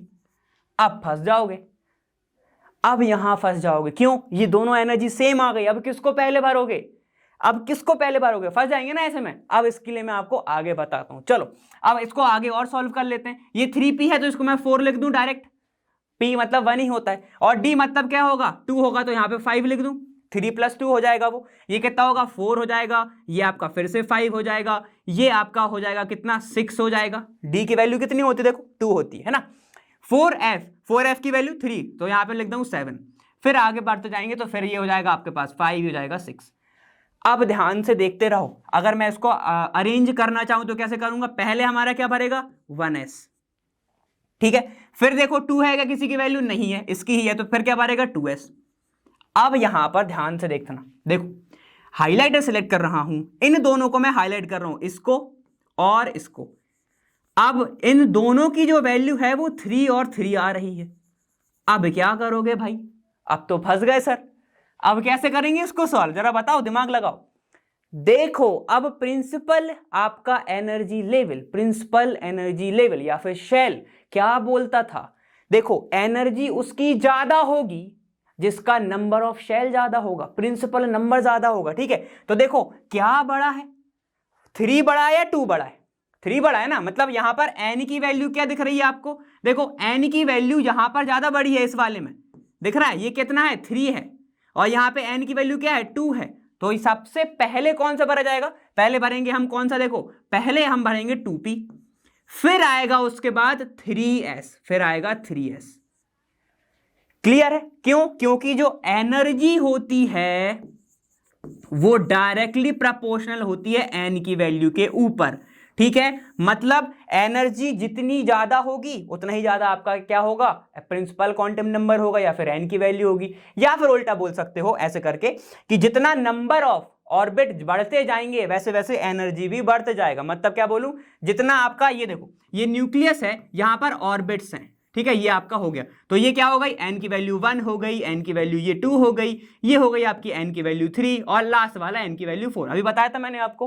तो यहां पर ये जो 4 है, जो 4 वाली एनर्जी है ये 1 2 3 से सबसे ज्यादा है, ठीक है, ये जो ऑर्बिट है ये सबसे ज्यादा है, ठीक है। तो इसी के अकॉर्डिंग पर अपन को चलना है। चलो आगे चलते हैं, ये हो गया हमारा। अब चलते हैं, देखो अब हमको और इसको अरेंज करेंगे तो दो वैल्यू फिर से आ रही है हमारी। कौन कौन सी आ रही है सर? देखो ये आ रहा है मेरे पास, एक तो आ रहा है ये 3p और एक आ रहा है मेरे पास 4p, ये वाला 4s। अब किसको भरूं मैं, किसकी वैल्यू ज्यादा है या फिर एनर्जी लेवल ज्यादा है किसका? देखो 4s का ज्यादा है तो इसको बाद में भरा जाएगा, पहले किसको भरेंगे हम? पहले हम भरेंगे यहाँ पे 3p को। तो यहाँ पे मैं रख रहा हूं 3p, फिर आएगा 4s। देखो अब आ रहा है, ये तो इसकी वैल्यू 5 है इसीलिए 3d को लास्ट में भरा जाता है। क्लियर हो रहा है? ठीक है। अब अगर किसी को अगर ये प्रिंसिपल पता ही नहीं होगा तो वो क्या करेगा पता है, पहले वो 3d को भर देगा फिर 4s को भरेगा, है कि नहीं? ऐसी करेंगे। अगर किसी को प्रिंसिपल नहीं पता है तो वो 3d को पहले भर देगा, 4s को बाद में भर देगा। क्यों? क्योंकि एनर्जी जो है अपने अकॉर्डिंग, जो जिसने पढ़ा है उसके अकॉर्डिंग क्या है कि जो एनर्जी है 3d की ज्यादा है, 4s की कम है, और ज्यादा एनर्जी वाले को थोड़े बाद में भरा जाएगा, कम एनर्जी वाले को थोड़े पहले भरा जाएगा। ठीक है, अब चलो इसके अकॉर्डिंग आप अरेंज कर सकते हैं। अब यहां पर केमिस्ट्री है भाई, एक्सेप्शन तो होंगे ही होंगे। ठीक है, एक होता है आपका एक्सेप्शन, सबसे पहले एक होता है क्रोमियम, एक होता है कॉपर। ठीक है, एटॉमिक नंबर 29, एटॉमिक नंबर 24। यहां पे एक चीज आती है, यहां पर पहले भर दिया जाता है डी। पहले क्या भर देते हैं? डी। तो यहां पर ये हो जाता है 3d5 और ये हो जाता है 4s1। समझ रहे हो? ये हो जाता है 3d5 और 4s1। क्यों हो रहा है सर ऐसा? मतलब कि यहां पे 5 इलेक्ट्रॉन पहले भर गए, s को छोड़ दिया। क्यों? क्योंकि ध्यान से सुनना, एनर्जी तो मान रहा हूं इसकी ज्यादा है, लेकिन अगर मैं 3d5 भर दूंगा तो ये क्या हो जाएगा? हाफ फिल्ड हो जाएगा, हाफ फिल्ड हो जाएगा, जिसके कारण ये सबसे ज्यादा अपनी स्टेबिलिटी को अटेन कर लेगा, स्टेबल हो जाएगा ये वाला एटम। इसलिए ये क्या करता है, अपना जो इलेक्ट्रॉन है डी को पहले दे देता है, एस अपने पास बाद में रखता है। बस यही एक्सेप्शन है, बाकी का आपको इसी के अकॉर्डिंग फॉलो करना है। क्लियर हो गया? ठीक है, तो इसने क्या बताया था? सिर्फ n+l रूल के बारे में बताया था और इंक्रीजिंग ऑर्डर ऑफ एनर्जी में आप इलेक्ट्रॉन को भरोगे, ये बताया था। यहां तक क्लियर है? ठीक है, चलो अब थोड़े आगे चल सकते हैं। यहां पे हो गया होगा, अब आगे चलते हैं अपन पॉलीज एक्सक्लूशन प्रिंसिपल। ये बहुत ईजी है, इसमें बिल्कुल दिमाग नहीं लगाना। देखो क्या है, an orbital can be have maximum 2 electron and these must have opposite spin। ये तो अभी बताया था। देखो कोई भी ऑर्बिटल है, s की बात कर लेते हैं अपन। s में कितना ऑर्बिटल होता है? एक ही होता है। 1s की बात करो, 2s की बात करो, 3s 4s 5s 6s जहां तक जानो, उसके पास क्या होगा? एक ही डब्बा होगा, एक ही ट्रेन का डब्बा है उसके पास, और उस ट्रेन के डब्बे में सिर्फ 2 बर्थ होती हैं। ठीक है, एक होता है सीधा और एक होता है उल्टा, बस ऐसे समझो। मतलब एक ट्रेन का डिब्बा है ना, एक ट्रेन का डिब्बा है, ये हो गया आपके पास ऑर्बिटल, जिसमें सिर्फ 2 पैसेंजर बैठ सकते हैं। 2 इलेक्ट्रॉन क्या हो सकता है? 4 लिख दिया क्या? यहां पे 2 इलेक्ट्रॉन क्या हो सकते हैं? सिर्फ फिल हो सकते हैं, और उन दोनों का जो स्पिन है वो अलग होगा। अब तो अपन स्पिन बोल सकते हैं, है ना? स्पिन जो है वो अलग होगा। क्या होगा? अगर एक यहां पर आपका क्लॉकवाइज है, अगर एक आपका क्लॉकवाइज है तो दूसरा वाला एंटी क्लॉकवाइज होगा। दूसरा वाला क्या होगा? एंटी क्लॉकवाइज होगा। ठीक है, अब जल्दी से एक बात बताओ, इनकी वैल्यू क्या होती है? +½ किसका होता है, -½ किसका होता है? ठीक है, तो यहां पर आप सभी को पता ही होगा मेरे ख्याल से, तो मैं ही लिख देता हूं, +½ होता है क्लॉकवाइज का, एंटी क्लॉकवाइज का -½ होता है। ठीक है, चलेगा, बहुत सही। तो ये हो गई स्पिन की बात। तो सिर्फ इन्होंने ऐसे ही बताया था। ठीक है, इनमें से देख के बताओ कौन सा सही है कौन सा गलत है। 3 आपके सामने ऑप्शन है। देखो यहां पर ये वाला तो सही भरा हुआ है 1s, एक सीधा एक उल्टा है। यहां पे देखो, यहां पे दोनों s में दोनों के दोनों +½ वाले में है, मतलब दोनों के दोनों क्लॉकवाइज है, तो ये गलत हो गया।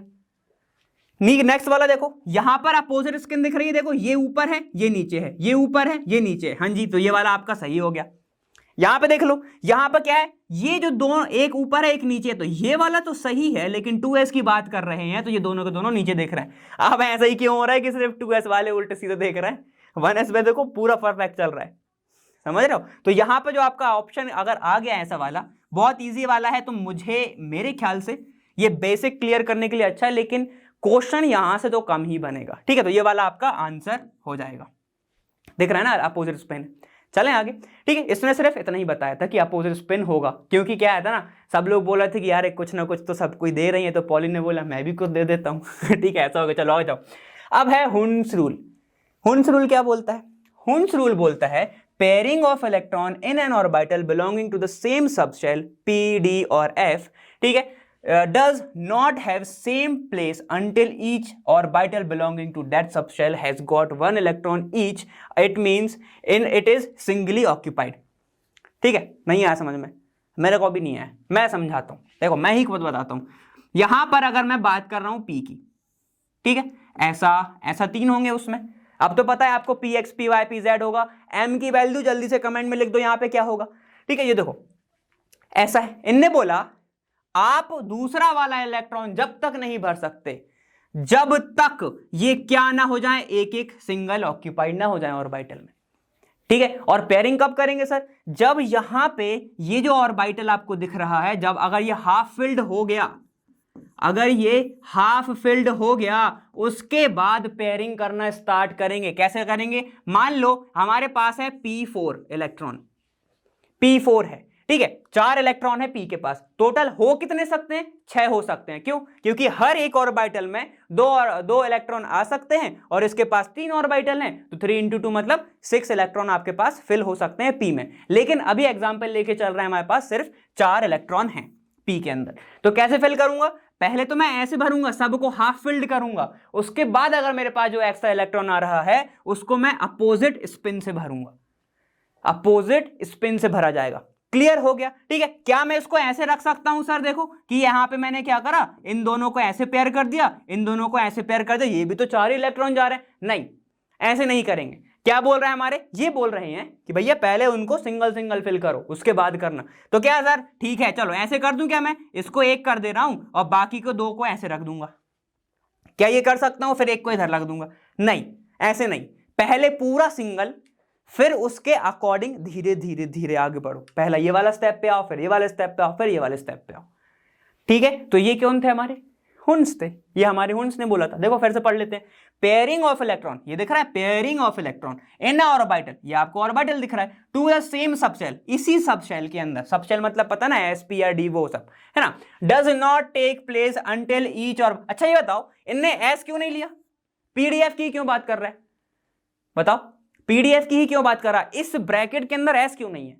s इसलिए नहीं है क्योंकि उसके पास एक ही ऑर्बिटल होता है ना, तो आप उसके आगे बढ़ ही नहीं सकते, उसमें ही भरना पड़ेगा आपको सारे इलेक्ट्रॉन, इसलिए नहीं लिया। ठीक है। Does not take place until each orbital belonging to that subshell has got 1 electron, मतलब जब तक इसके अंदर एक इलेक्ट्रॉन ना आ जाए, जब तक उसके आगे ना बढ़े, ऐसा बोलना चाह रहा है हुन्स। ठीक है। इट इज सिंगली ऑक्यूपाइड, मतलब क्या है, इसका सिंगल ऑक्यूपाइड ना हो जाए भाई। क्लियर है? तो ये थे हमारे हुन्स।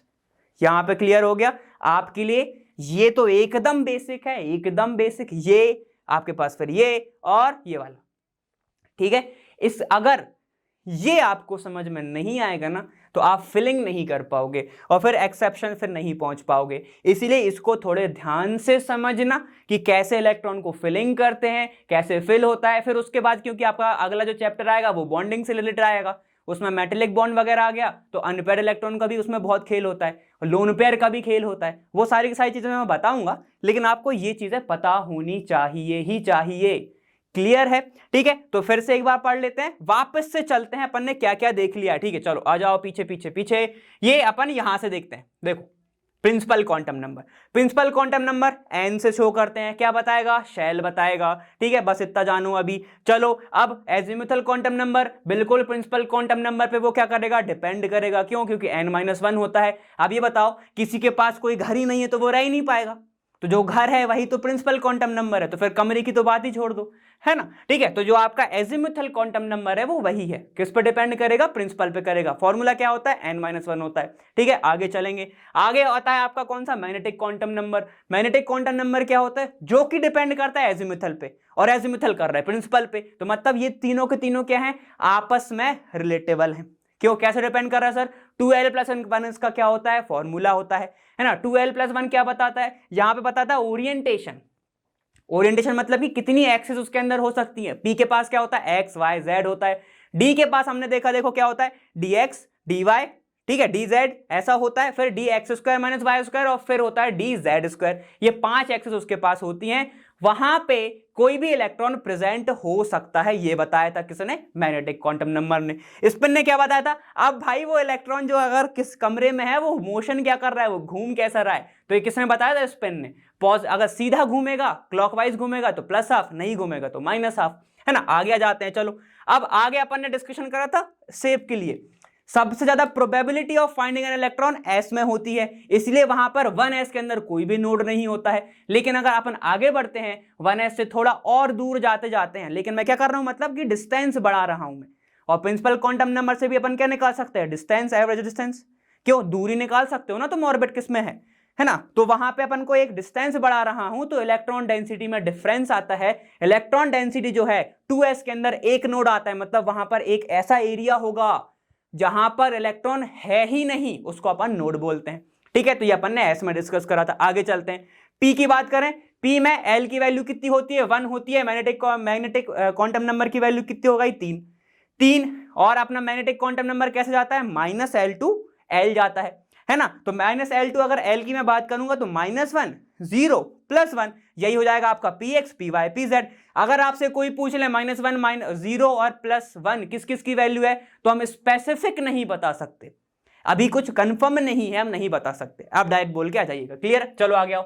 अब अपन बात करते हैं डी की। डी में होता है m की वैल्यू 5, ठीक है, तो 5 इसके पास -2 से वो चालू होता है, ठीक है, और l की वैल्यू कितनी होती है, 2 होती है ना। तो ये सारे के सारे अपन ने ऑर्बिटल पढ़े थे, और इसमें ये चीज मत भूल जाना, दो जो होती हैं वो अलोंग द एक्सिस होती हैं, D X square minus Y square, और एक होता है D Z square along the axis, आपका वो ऑर्बिटल प्रेजेंट होता है। लोब्स, अगर पी में आपसे पूछो इलेक्ट्रॉन डेंसिटी कहां होती है, तो अपोजिट लोब्स में वो आपकी इलेक्ट्रॉन डेंसिटी होती है। क्लियर है, चलें आगे। अब अपन ने ये वाला फॉर्मूला सॉल्व करा था, आपको सबको याद होगा, शॉर्डिंजर में मैंने दो चीज बताई थी, क्या, रेडियल नोड्स और एंगुलर नोड्स, है ना। चलो आगे बात करते हैं अपना, देखो ये तो भाई चल रहा है क्वेश्चन। फिर अबाहु था, अबाहु ने क्या बोला, इंक्रीजिंग ऑर्डर ऑफ एनर्जी में अपन को फिल करेंगे इलेक्ट्रॉन, n+l रूल दिया था, जिसमें ज्यादा वैल्यू आएगी उसको बाद में भरोगे, और बाकी की जिसकी छोटी वैल्यू उसको पहले भरा जाएगा। आगे पॉली से एक्सक्लूजन, ये तो बहुत ईजी है, सीधा नहीं भरना है भैया, उल्टा सीधा भरना है, ऐसा समझो, ठीक है। अब ये है हुंसलो ने बोला था एक एक करके सबकी बारी आएगी, एक एक करके, ठीक है, धक्का मुक्की नहीं, डायरेक्ट अपन ऐसा नहीं कि 3-4 भर दिए साथ में एक ही ऑर्बिटल के अंदर, एक करके, ठीक है। तो ये थी हमारी पूरी ओवरऑल समरी। अपन ने इस चैप्टर में बहुत सारे फॉर्मूले डिस्कशन करे हैं, ठीक है, बहुत सारे फॉर्मूले को डिस्कस करा है। अगर मैं उसको शॉर्ट में निपटाना चाहूं, ये वाला जो मैं बना रहा हूं, आप लोग टेबल जरूर एक बार खुद भी कोशिश करेंगे, ठीक है। यहां पे देखो आर की वैल्यू हमने निकाली थी, ठीक है, आर की वैल्यू, रेडियस निकाला था, एनर्जी हमने निकाला था, वेलोसिटी हमने निकाला था, और क्या निकाला था, टाइम पीरियड हमने निकाला था। ये कहां से आया था, हमारा बोर्स से आया था, ठीक है। ये वाला आप खुद बनाते जाएंगे, मैं उम्मीद कर रहा हूं कि आपने नोट्स बनाए होंगे, तो ये वाला आप बनाते जाएंगे, ठीक है। और फिर उसके बाद हम कहां पे आ गए थे, फिर अपन श्रोडिंगर पे आ गए थे। तो मैंने आपको नोड्स बताए थे, नोड्स में कौन कौन सा था, एक एंगुलर था, एक था हमारा रेडियल था, ठीक है। फॉर्मूले सबको याद होंगे, एंगुलर का फॉर्मूला L था, इसका n-l-1 था, ठीक है। अब रेडियल में क्या था, पॉलिनोमियल R लेना है भाई, आपको पॉलिनोमियल R लेना है, जो भी मतलब कि R अगर कांस्टेंट के साथ प्रेजेंट है या फिर वेरिएबल के साथ प्रेजेंट है, वो वाला R। और इसमें क्या करोगे, ओपन R लोगे, ओपन R, तो ये डायरेक्ट L की वैल्यू हो जाएगी। क्लियर है, ये वाला देखा था। फिर क्या आया था श्रोडिंगर के बाद, और भी चीजें थी, प्लैंक का भूल गए क्या, प्लैंक भी तो था, जिसमें अपन ने काइनेटिक एनर्जी, थ्रेशोल्ड के बारे में देखा था हमने, क्या, थ्रेशोल्ड फ्रीक्वेंसी के बारे में देखा था, वर्क फंक्शन हमने देखा, साई की वैल्यू, और सबसे इंपॉर्टेंट 3 ग्राफ देखे थे, साई का, साई स्क्वायर का और 4 पाई स्क्वायर साई स्क्वायर का, ये देखे थे। अब इसमें बिल्कुल भूलने वाली बात ये नहीं है कि ये दोनों के जो ग्राफ हैं एस के लिए इनफाइनाइटी से चालू होते हैं, ये इन्फिनिटी से चालू होते हैं, मतलब ऊपर से गिरेंगे, ऊपर से ग्राफ गिरेंगे। लेकिन अगर इसकी मैं बात करूं तो ये वाला जो ग्राफ है ये कहां से स्टार्ट होता है, एकदम ओरिजिन से स्टार्ट होता है। ठीक है, तो बहुत, एक बार पता जेई में सिर्फ इससे ही क्वेश्चन आया था, जिसको कॉन्सेप्ट पता होगा तो वो नंबर ले गया होगा। क्यों? क्योंकि उनने सारे ग्राफ पता कैसे चालू करे थे, एक ऐसा चालू करा, एक उनने ऐसा चालू कर दिया था ऐसा, और एक लास्ट में ऐसा चालू करा था ओरिजिन से। तो जो ओरिजिन से स्टार्ट किया होगा ना, जिस बच्चे ने टिक करा होगा, उसको नंबर मिल गया होगा। समझ रहे हो? ठीक है, तो बात यही है कि कॉन्सेप्ट अगर आपको पता है ना, फिर तो बहुत कुछ कर जाओगे, मैं खुद बोल रहा हूं। ठीक है, तो बस मेरे ख्याल से ये वाली वीडियो में सिर्फ इतना ही आप डिस्कस कर लोगे, या फिर जितने मैंने आपको टॉपिक बताए उतना ही कर लोगे तो बहुत है। अब कई लोग किसमें कंफ्यूज हो रहे हैं, वो है ए नॉट में और आर नॉट में, ये दोनों के दोनों सेम ही है, बोर रेडियस को ही बोलते हैं ये सब, है ना। बीएम क्या होता है, बोर मैट्रॉन होता है। तो ये मैंने आपको पूरा का पूरा यहाँ पे रिवाइज करा दिया। सिर्फ मैंने ये नहीं बोला इलेक्ट्रॉन किसने डिस्कवर करा था, प्रोटॉन, न्यूट्रॉन, उसके चार्जेस, अब ये मेरे ख्याल से आपको पता ही होगा, इसलिए मैंने यहाँ पर डिस्कशन नहीं करा। तो बस मेरे साइड से इतना ही। अब मैं आपसे मिलूंगा आने वाले वीडियो में, और जितना मैंने बोला है उसको थोड़ा अच्छा सिद्ध कर देना थोड़ा, ठीक है। और ये थोड़ा प्रोडक्टिव होना चाहिए, ठीक है। नोट्स बना रहे हो तो बहुत अच्छी बात है, प्रैक्टिस कर रहे हो तो भी बहुत अच्छी बात है, डीपीपी सॉल्व कर रहे हो तो भी बहुत अच्छी बात है, लेकिन अगर टाइम वेस्ट कर रहे हो तो बहुत गलत बात है। ठीक है, चलिए, तो आप सभी से मिलकर काफी ज्यादा अच्छा लगता ही है। मैं हूं Arpit Naima from favourite field learning platform, आप सभी जानती है। अब मैं आपसे मगर मिलूंगा आने वाले वीडियो में, और मैं मिलूंगा वहां लर्नो हब फ्री है पर बेस्ट जहां। Thank you so much, bye bye.